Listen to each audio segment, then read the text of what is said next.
ఆదికాండం 13వ అధ్యాయము 10-12లో లోతు విషయంలో లోతు పచ్చదనం చేసి ప్రాణుల చేతిలో పడ్డాడు.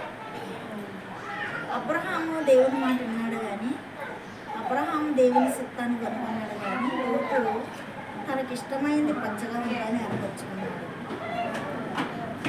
చాలాసార్లు చాలా విశ్వాస భక్తి మన భక్తి జీవితంలో చాలా పెద్దది కదా. విశ్వాస జీవితము మన భక్తి జీవితంలో చాలా భక్తి గలవారు విశ్వాసంతో జీవిస్తారు. మరి యొక్క భక్తి జీవితానికే చాలా పెద్ద అవరోధం. అయితే అదేమిటి అంటే సంపదలు, ధనము, బంగారము, వెండి, ఆశీర్వాదాలు ముసుగులో పడి దేవుణ్ణి విడిసి దూరం చేస్తుంది. ఏం చేస్తుంది?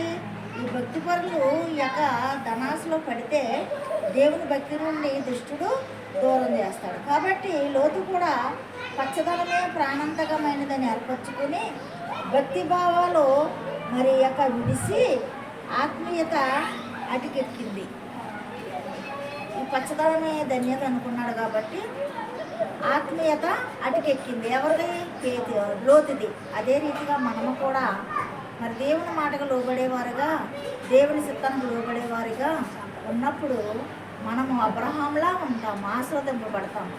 అయితే లోతు నష్టంలోకి వెళ్ళాడని అబ్రహాం వదిలిపెట్టలేదు కానీ అబ్రహాము లోతు పట్ల ఎప్పుడు వెంటాడుతూనే విజ్ఞాపనలు ప్రార్థన చేశాడు. కాబట్టి ఆ యొక్క సొదొమ గొమొర్రాలో నాశనం అయిపోకుండా అబ్రహాము ప్రార్థన విని కుటుంబము రక్షించబడింది. కాబట్టి నీ పట్ల నా పట్ల నువ్వు ఏమైనా దారి విడిచి వెళ్తుంటే నశించిపోతే నీ పట్ల ప్రార్థించేవారు నువ్వెంతో ధన్యుడవు. ఈ వాక్యం దీవించుగాక.